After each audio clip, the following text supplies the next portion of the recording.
Rice was excited. He said he was excited. He said, "Thank you so much."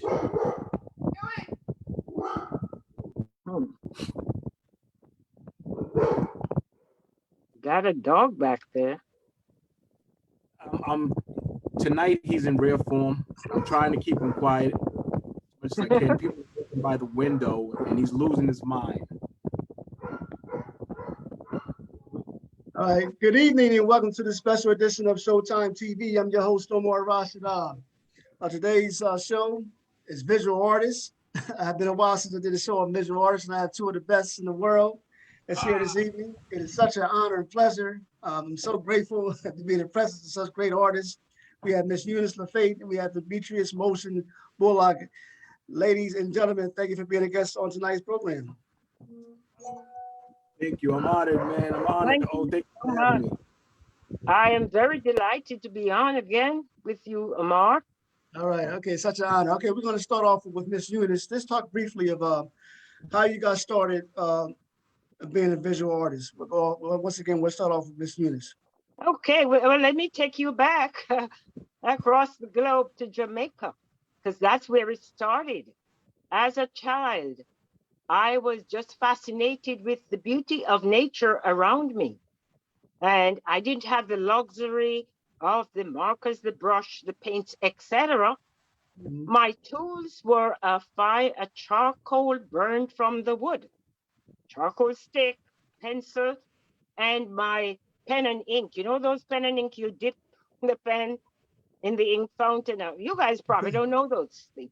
That's where I began. Okay. And at age 7, I was asked that big question. And what do you want to be when you grow up? My response, an artist and a teacher. So from the canvas was the wall of my home. And I would go around with my charcoal stick and my pencil and mark up the walls, not to the delight of my dad. But that's where it began. Right. Okay, Demetrius. I gotta take you back to the Bronx.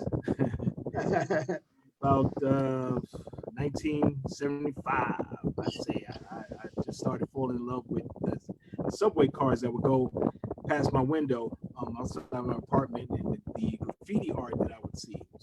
I was drawn to it. I was drawn to the stories that were being told that were moving, the colors. I was fascinated by it, and I started creating.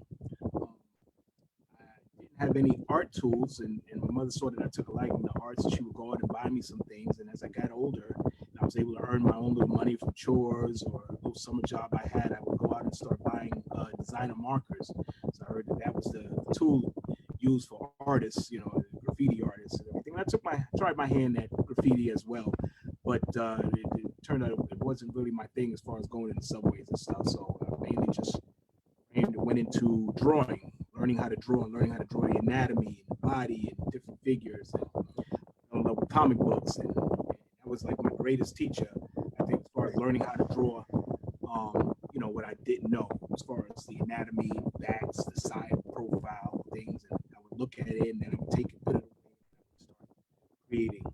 But most importantly, I just wanted to learn how to create things that would make people that would want to gravitate towards, with using color and story within the artwork that kind of when you're looking at it, you can always find something different. Okay, Demetrius, I think you got a little static in the background, I believe. Okay. But all right, it might be my fan. Hold on, let me turn that off. Oh, okay, yeah, I think a little static. Yeah, okay, there you go. Okay, that's better. Okay, there we go. Okay, we got to hear you nice and clear. Okay, cool. I want to start off with Miss Eunice. I want to ask you to, how do you go about knowing what to draw?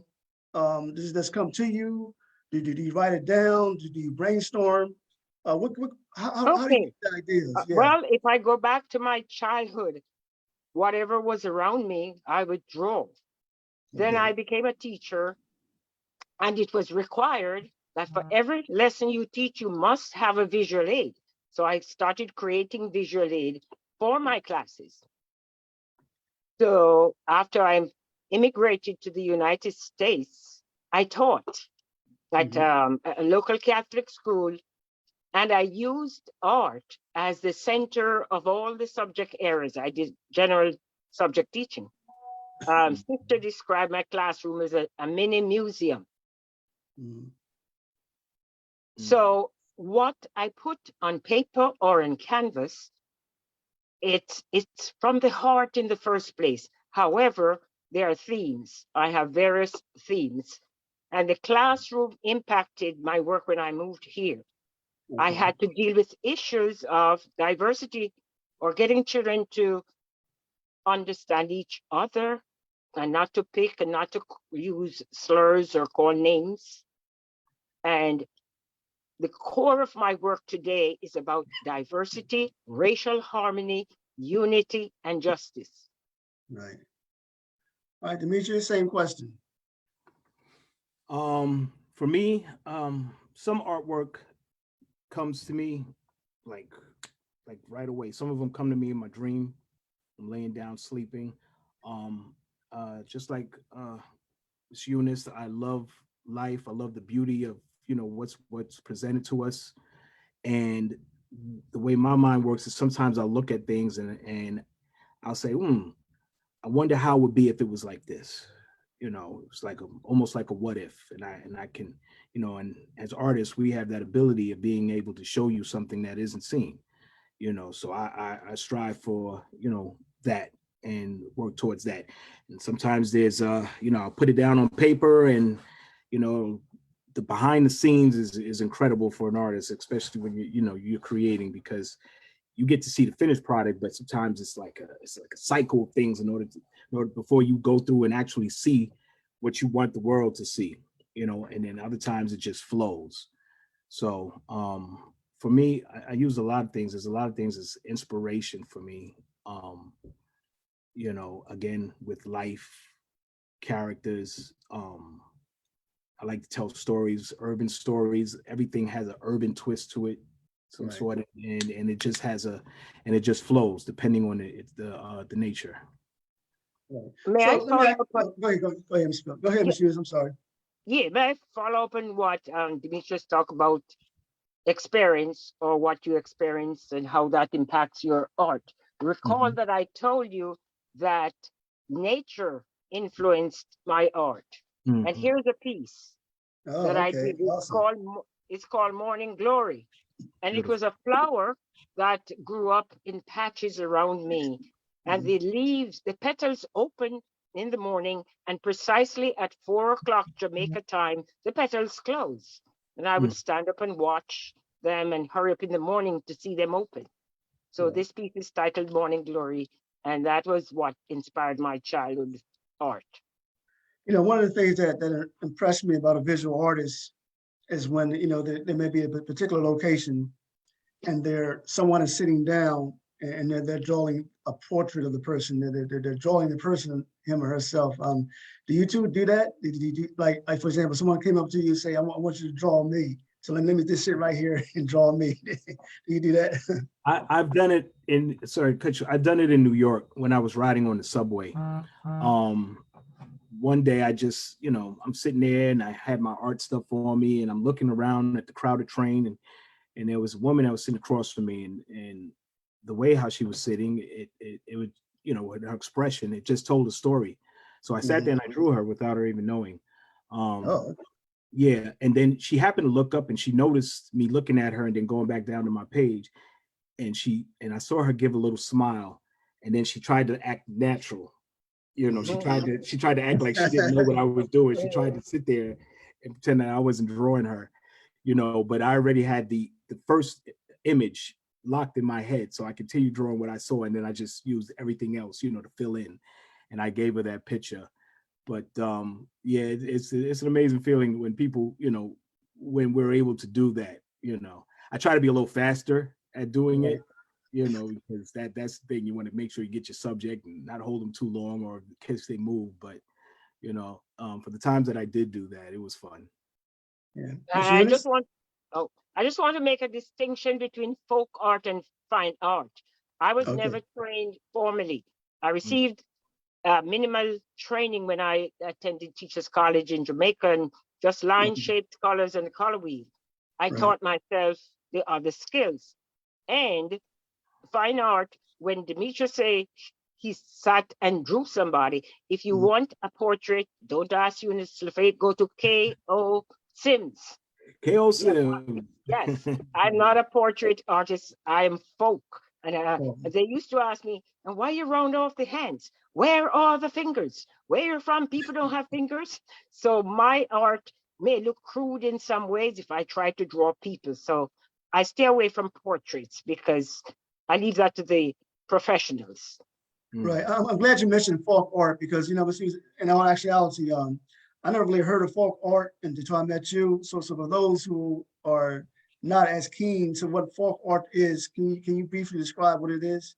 Well, in essence, folk art is ART from the HEART, art from the heart. It comes natural. There are no rules. You don't Okay. have to make the lines vanish. It does not have to be accurate and precise. It can be raw, Mhm. just the way you feel about the subject, rather asking about the perspective or why it doesn't have the vanishing lines. Ask me, what is the story behind that piece? Mhm. That's what folk art is. There is a storyline behind each work of art. And as I say that, let me show this piece. Okay. Oh yeah, I love those. Nice. The pandemic Yeah. was a rude awakening for many of us. And you remember when we were put on lockdown, Right, Yeah. right. and I had no choice but to take my brush paints materials home. Keep busy, And yeah. I concluded that the beauty of nature was not on lockdown. And then I put my Bob Marley music on. Okay. And then I created, don't worry about the thing, cause every little thing gonna be all right. All The right. three little birds. Nice. So this came out of the pandemic. Mhm. So let me ask you too. Is there any type of I guess drawing or pieces that you may not do because of your morals and values? We start off with Miss Eunice and then Demetrius. That's a good question. Look, I take on the issues head on. I am not Okay. afraid. I use my canvas to address social justice. Back to 2020, with the George Floyd situation and the marches across our nation, cities, states, and the world, I created this piece, and it's titled KNOW Justice, KNOW Peace. Because the marchers were saying no justice as in NO justice, no peace as in no peace, NO peace, but I made it KNOW. Let's get them to know justice Right, and no peace. right. For That's me, very interesting, Miss Eunice, because I'm sorry, Demetrius. That's very interesting because you're using your form of visual arts as a form of I guess so social justice, if you will. When we think about social justice, we think about marching, we think about protesting, we talk about someone speaking on the bullhorn, we're talking about boycotting certain things, but visual artists and social movements, that's something that's many people may not be aware of or think about. yeah. Yes. And that's what artists do, use our canvas to address issues. Right. Yeah. Yeah. I did a piece a while back. It was just sold by a collector out in Cali. And it was on it was a piece that I actually did and years ago. It was in one of the civil rights exhibits down at Delaware State, and it was called called Endangered.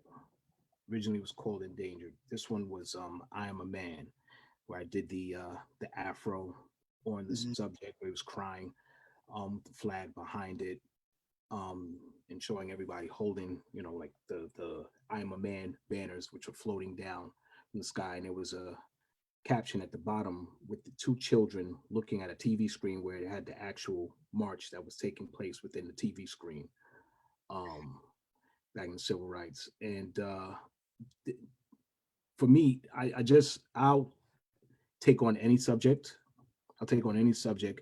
That is probably my only political one that I've done as an artist. Expressing just the power, the movement of that time and how it moved me as an artist. What I will not do is draw any pictures that show us in any other light other than what we are as kings and queens. You know, I like to show us powerful. I like to show us different, you know, in different ways, whether it be a futuristic style, realistic style. You know, I don't want to show anything other than that. That's awesome. I'm gonna Yeah. start off with you, Demetrius. How long does it take you to draw any piece that you do? I'm gonna ask the same question to you, Miss Eunice, because I would figure that, you know, when you're drawing, I'm quite sure you take your time. You want to make sure everything is right, the angle is right, that the width is right. So, I mean, does it take hours to draw? Does it take half an hour to draw, or kind of, I guess it depends on what you do. It depends. It depends. I mean, I've done pictures that you know, took months to do, depending on the detail. Okay. There was a picture I did called "When Sticks Rule," where it was I had this. It was this. This is going back to that what if thing, where I look at subjects and I say, "Oh, let's try it this way." So it was a world of gigantic pool sticks that came down and snatched up people and put them on pool sticks and had to play the game to let people see what it felt like, you know, to be hit by the balls and everything. And drew the whole area. The giant pool sticks were playing with people, and the background, everything in the picture was pool sticks, but looking like people. Oh, okay. There's a lot of detail that went into that picture, and that took a couple of months. And then there's others that kind of, I mean, it's just it flows so well. It's like I may begin it like the beginning of the morning, started in the beginning of the morning, and I'm up till the next morning because I just couldn't stop. I wanted to complete the picture. So, you know, 24 hours it'll be done, you know. And then there's other pictures that I can do within a few hours, depending. It's paint, there's drawing, there's pen work, and digital. You know, I just started doing a lot of digital artwork, you Oh, know, okay, got you. books and stuff. And with that, with the digital drawing, you know, you have a lot of tools that allow you to do things a lot faster. You don't have to wait for paint, you know, ink to dry, of course. And you know, you can move your subject on the computer and everything if you need to place it right, and you know, add different elements. So you know, that could be done within hours. Right. Miss Eunice, same question. For me, it's pretty interesting. I moved here in the winter. It was a Mhm. brutal winter of 1983. I never experienced winter before. So the way I coped with my nostalgia was to paint. I spent hours on certain pieces, and I recall we had a week of snow. So I Mhm. stayed home, and within that week, I created maybe 20 pieces. And you can't even pay me to paint in the summer. I'm strictly a winter painter. That's when my Okay. adrenaline flows. Wow. Okay. And the colder it is and more snow, then I get the Mhm. energy to create works of art. Right. And Ms. Hughes, I want to go back to you. You mentioned earlier that you were a teacher, instructor of artists. So in terms of your students, how old were they? Was it folk art that you was teaching them, or was it regular art? So talk about Okay, more well, specific, right? I did elementary education. Okay. So it would be from kindergarten and up. And I love the kindergarten because they don't worry about it doesn't look right and give me another paper, etc. They just are very free. And Yeah. I've taught art up to high school level. Granted that I was never trained formally as an art teacher, Hmm. Oh, but wow. I've done extensive work in creating art and helping children. By the way, make it very current. Since February, Reverend Kevin Benjamin, who's a keyboard musician, and I, and a guy named Aaron, he's a drummer, we have been taking the art. You might have seen my videos, taking the art to the community in after school programs. It is amazing the Awesome. kinds of work I am seeing coming from these students. We have Camp Victory. They have very interesting name, Camp Hope, and the children are so very engaged, and Mhm. they can't copy. And that's another thing. When I take a class, I'll show you my samples. I put them away. You can't copy my work. You must create Right. it from the Yeah. heart, because Right. that is folk art from the heart, and must be original. I also teach children the value of their work. I say, okay, you're leaving here, this piece could be priced at whatever. I want them to understand that art is more than beauty, art is wealth. Mhm. Right, right. And Miss Eunice, how popular is folk art? I mean, is it something that's well known worldwide, or is it Oh, just yes, it is. okay, There, there was a guy named Bill Trailer from Alabama. okay, And at age 80, he started creating art while working in a funeral home at night. He would pick up charcoal or whatever and some cardboard, made art. He made 1,600 pieces before he passed. They sold for millions of dollars all over. And then Mhm. there was Grandma Moses, another famous folk artist. So folk art has gotten to a very high esteem. And I could not say that without talking about Wilmington, a place to be somebody. This Yeah. work of art has become my most prestigious work during the pandemic. International journalists were here. They interviewed me about it. And Wilmington, a place to be somebody, is now in former Governor Markel bought a copy of this, and it's now Okay. in France in his office. Oh, that's So awesome. yes, this speech, I highly establish the fact that our city is a very great city. Right. Awesome. Awesome. So Demetrius, have you ever taught?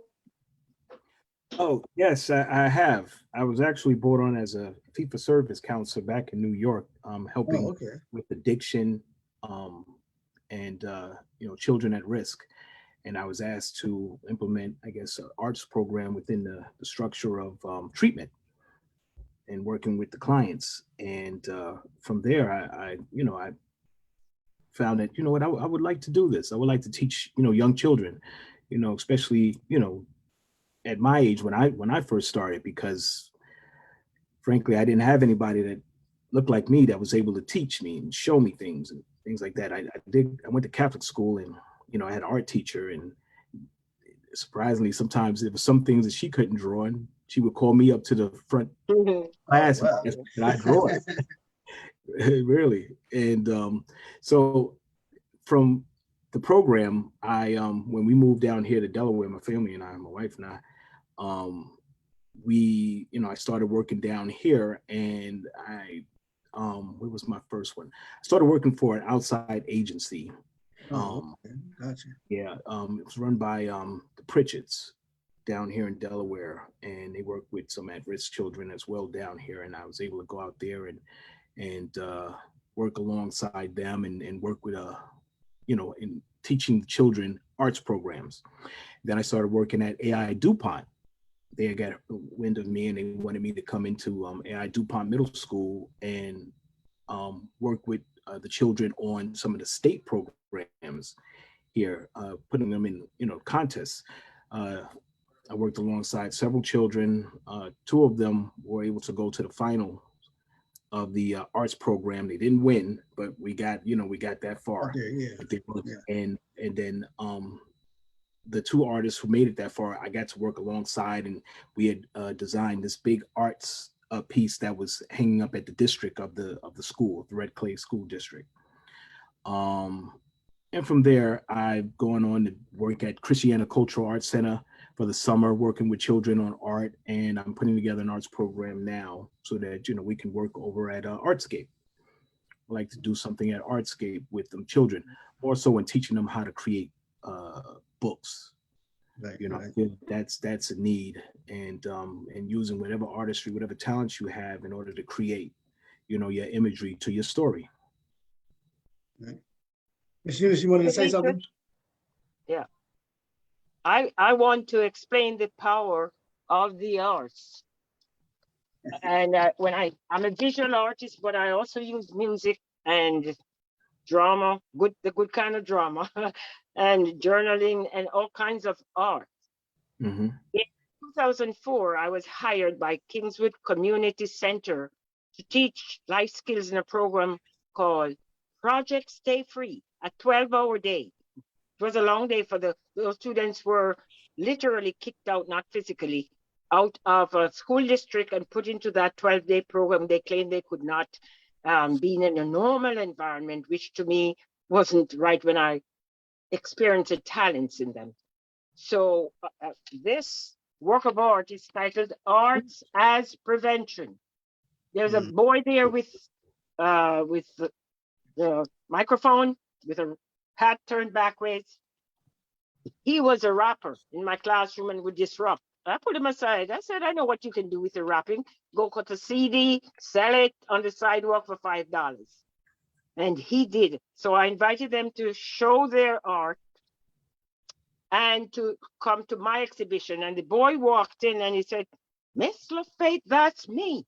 And I said, sure, it's you. And they called them at risk, but at Job Corps, my last job before I retired, we called them at promise.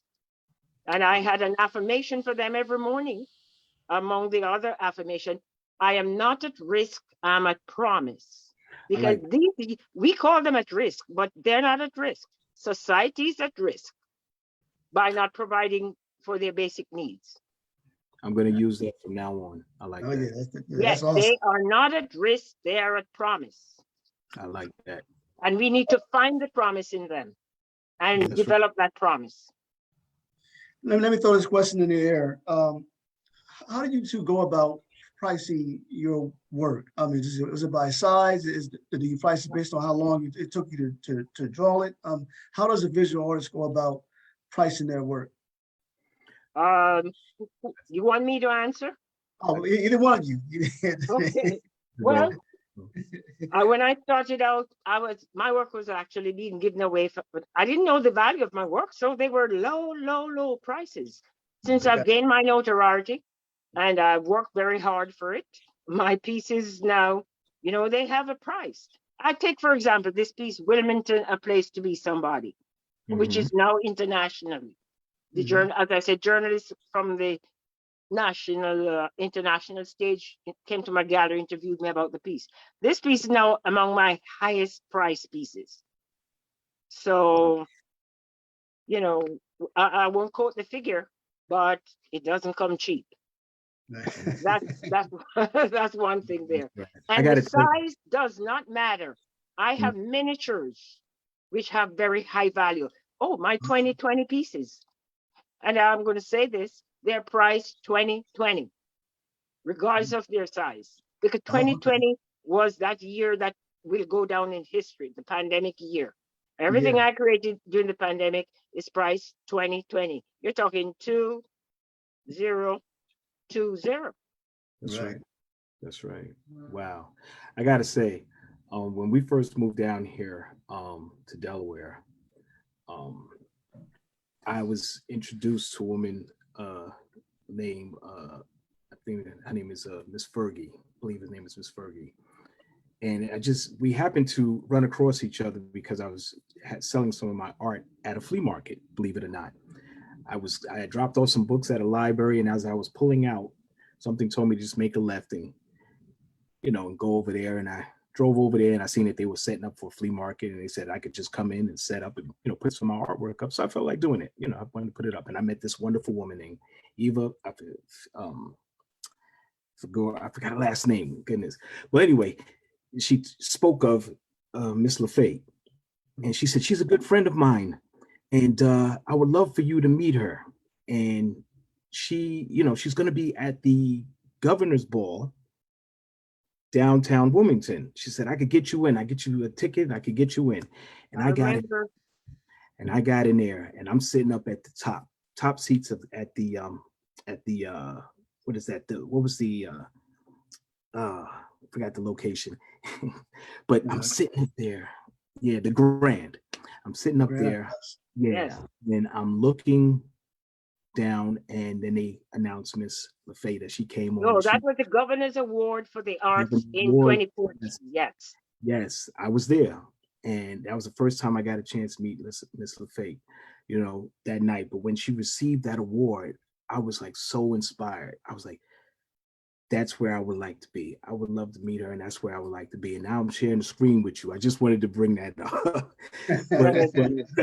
but when it goes to pricing, my work, even when I saw Miss Lafate and I'm looking at the prices and everything, I never knew how to really price my work because I loved, it is just something that I love to do, and I didn't know how to price it. uh, it wasn't until somebody purchased one of my pieces at a very high value. They wanted to just own the piece, purchase at a high value. And I was like, okay, well, I said, I gotta do some research on this because it seems to be, people love what I do. It's a market for it. If I'm doing personalized pieces, I may do it per square inch. Mhm. Price it per square inch, maybe $1 per square inch, 50 cents per square inch, depending on the detail or whatever is going into the creation of it. Any personalized pieces that I do, I'll put them at a much larger value if I'm not making any copies of them, because I don't like making copies of a lot of my work. And if I Me do make too. copies, they're very limited. I keep them at maybe a hundred prints.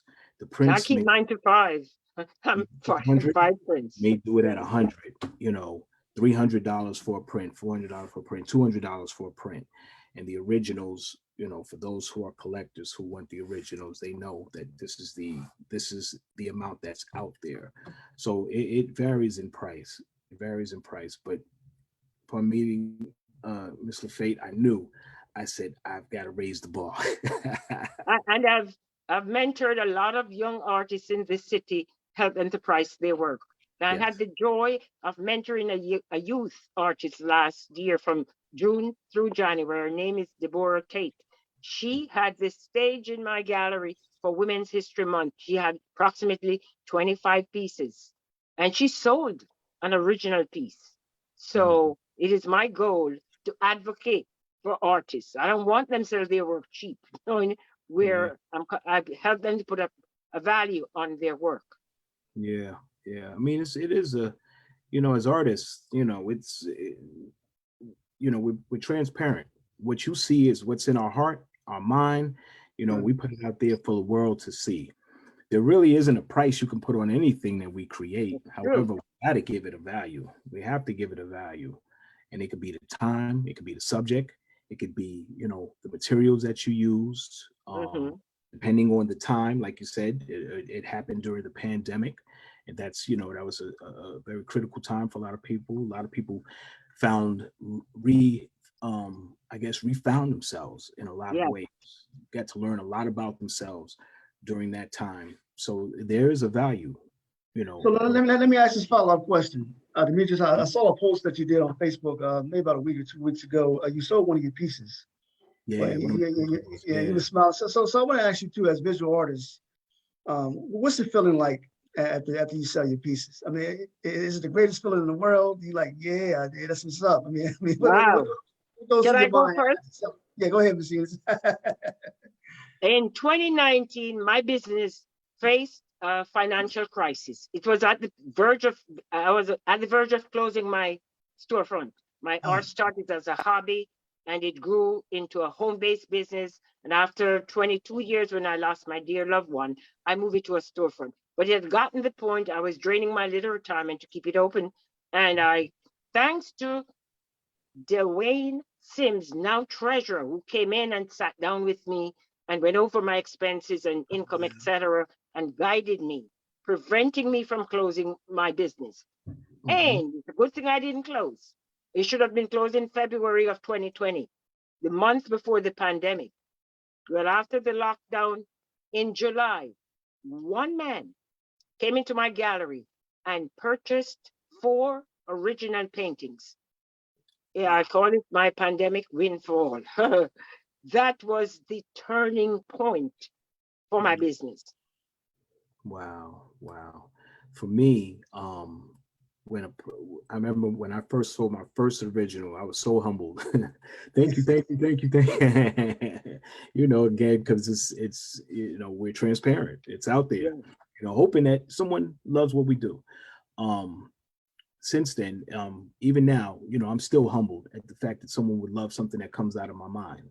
You know, a lot of my paintings and stuff are actual subjects. I can draw people. I can draw athletes, movie stars, musicians, all of that. But I like to create something that may have been just sitting around in my mind, and I want to put it out there and see where the world takes it. And when somebody takes a liking to what I've done because of its Hmm. originality, or how it made them feel, or detail it goes in, it's very humbling as an artist. And I'm just like, thank you. That particular piece that you saw on Facebook, that's called the Bayesian sensation. When I was creating it, it was actually going to be something else, but I wanted to represent, my roots. My grandparents, well, my great grandmother was from Barbados, and Mm, yeah, and my great grandfather was from Sierra Leone, Africa. So I'm working on something for him. But that particular piece, the Barbados, I never got a chance to meet my great grandfather, but my great grandmother, I used to see her a lot when I was young. I'd come over there and, we sit down and we talk. She passed away when I was still fairly young, maybe 10 or 11. But that piece, I wanted to create a futuristic element music. mhm, She used to love the guitar. So I did the guitar and I created the robot with the Bayesian colors, which is yellow and blue. And then and keeping it in the Caribbean aspect, made it very festive with the orange background. And there was what I call a negative space. In my paintings, I try not to have any negative space where it may be a lot of stuff on one side, but then over here, there's nothing. So I try to fill the area depending on the subject. And one of the sides had a negative space. So I put a hummingbird there, put a mm. hummingbird that just floats in the air, because that's, as far as I know, that's the only bird I know that can stay in one spot. So I put him there and he's floating there and he's jamming with the guy who's playing the guitar. And it was, I mean, so many people, people had the money, it would have been sold so many times. But this particular woman, she came to the house. We had a little viewing here. She came to the house. She loved it. And she was like, I want that piece. And she purchased it. I want to say use the word confidence. Both of you too. If I stand corrected, both of you are full-time visual artists. This is what you do to pay your bills. This is what you do. Wake up in the morning, you go to your place of business, and you do what you do. I love that because this is your passion. This is what you love to do. Have you ever received any backlash from others, or even any self-doubt at some point in your career that, what, maybe I need to work a regular 9 to 5 job to meet to pay these bills. Maybe this being a visual artist, this is bringing enough money to the table. Or maybe there's others say, look, man, y'all better do this on the side. Let this be like a part-time job, because listen, people don't buy art like that. I mean, it's just the backlash and the hate and all that stuff. Have any of you ever experienced that?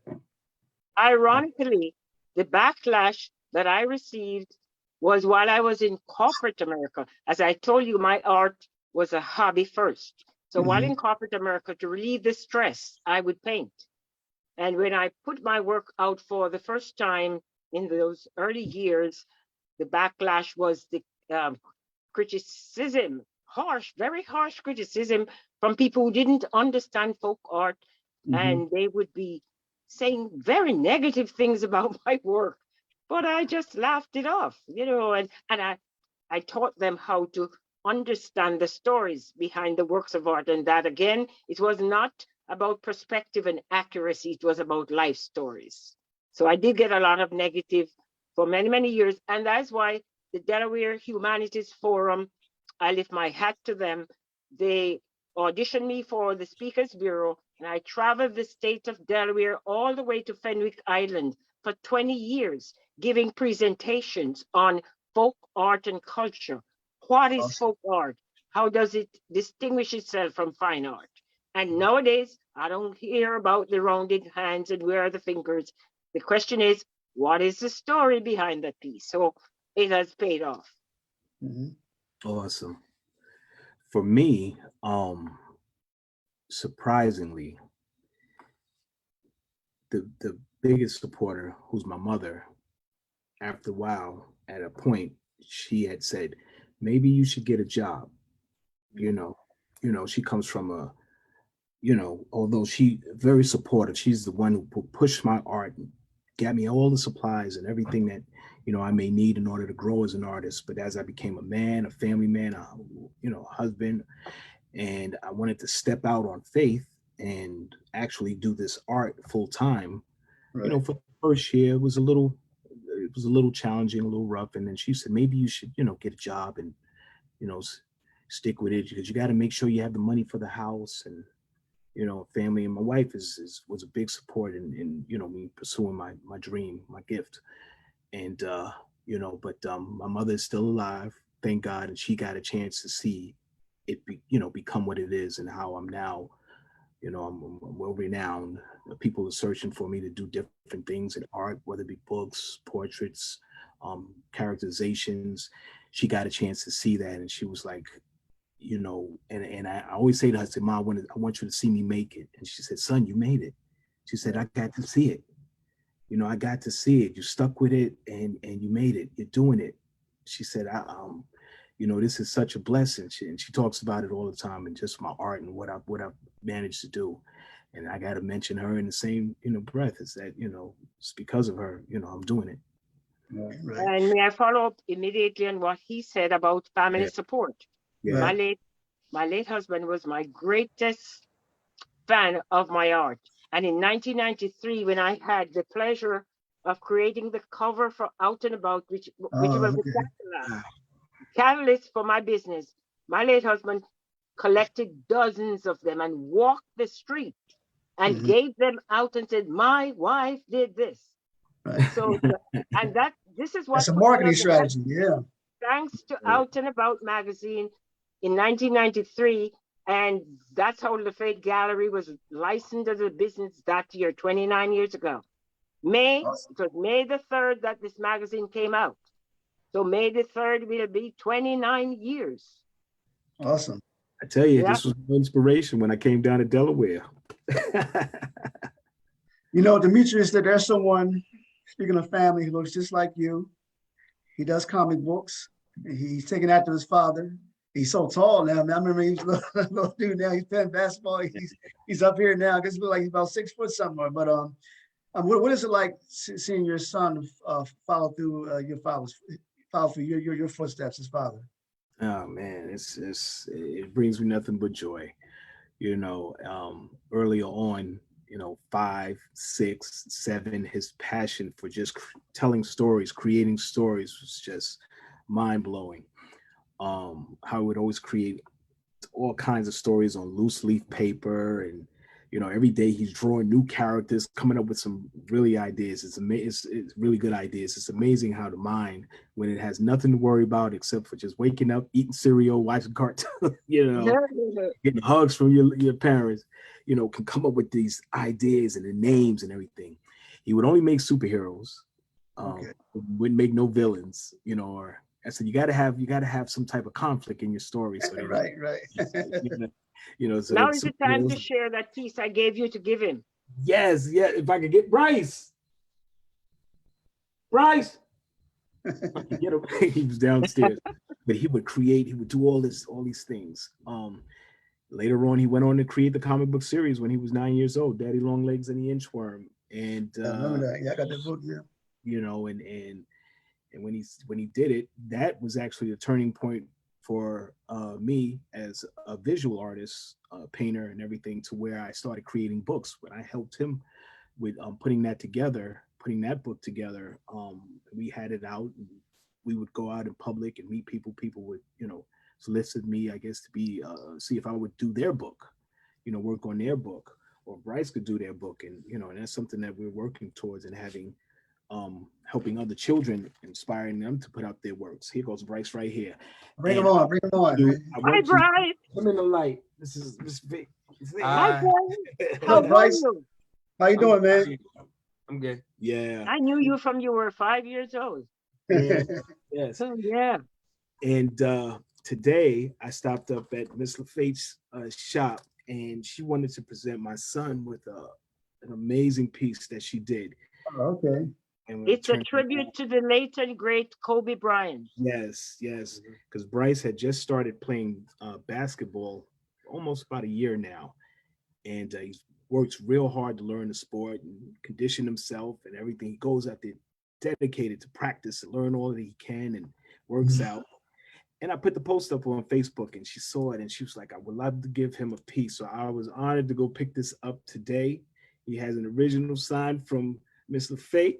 And he wanted to say, thank you so much. You are so welcome, Bryce, and I invite you to come to the gallery to see more. All right, thank you. Hey, Bryce, let me ask you, you ain't getting away that easy. What's it like? What's it like going to the conventions? You know, I know you and your father, you went to conventions for your comic book, and you're meeting so many different artists who does similar work that you do. How do you like meeting so many artists and being at conventions? It's really fun.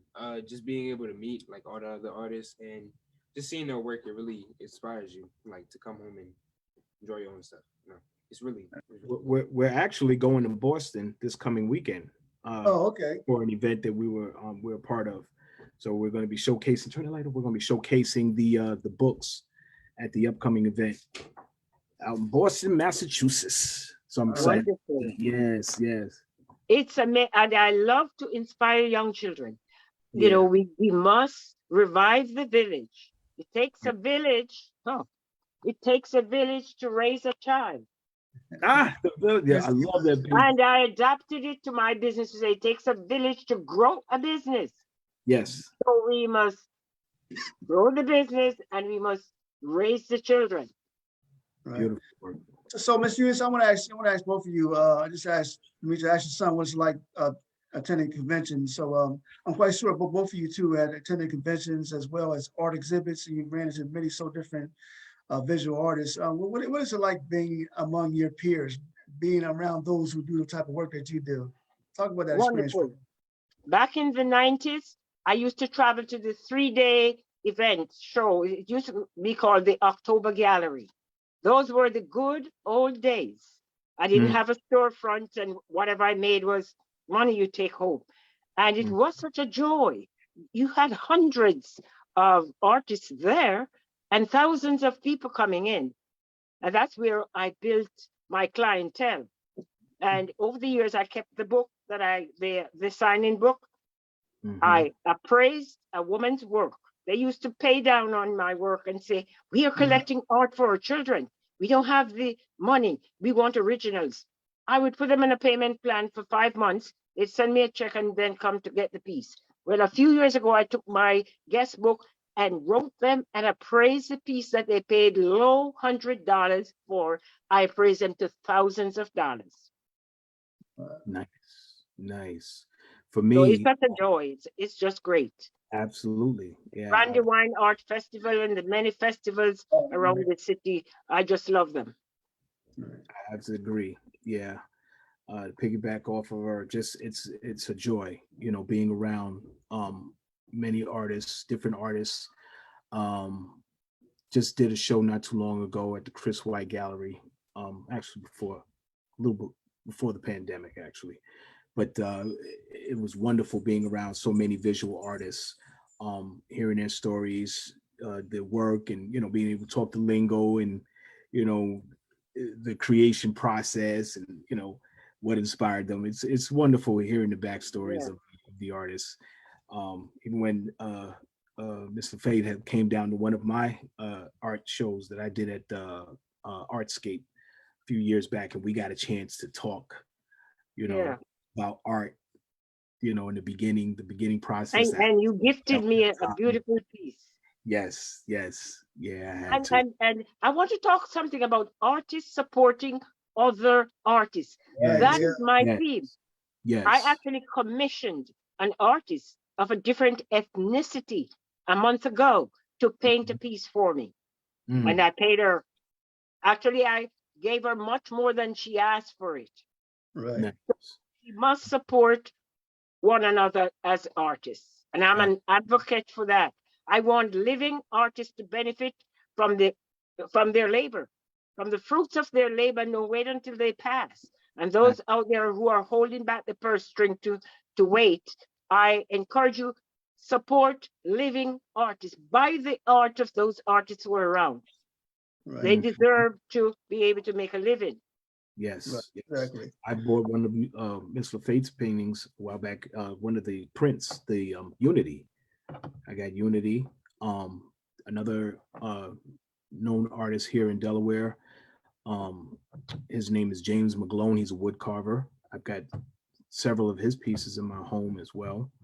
Miss Lafate is she supported me. She's bought my son's comic books. Yes, I sent them to the Cayman Islands to my grandnephews. Yes. It's It's again, I go back to humbling. It's humbling when another artist appreciates your work. It has to move me.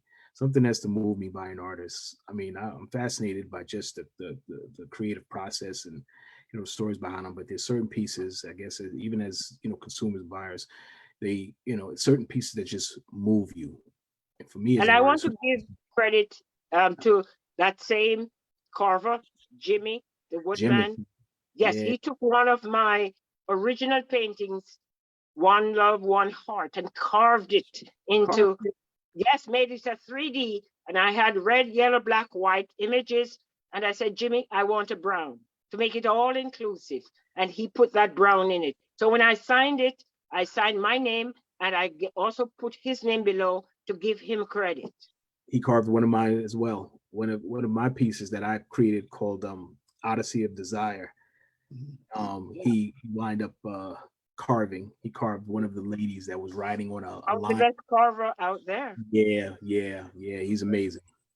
Right. Okay. So I'm gonna give you two in closing, 2 minutes each, about 2.5 minutes each. I'll start off with Demetrius. Briefly, who are some of the visual artists that you come to admire?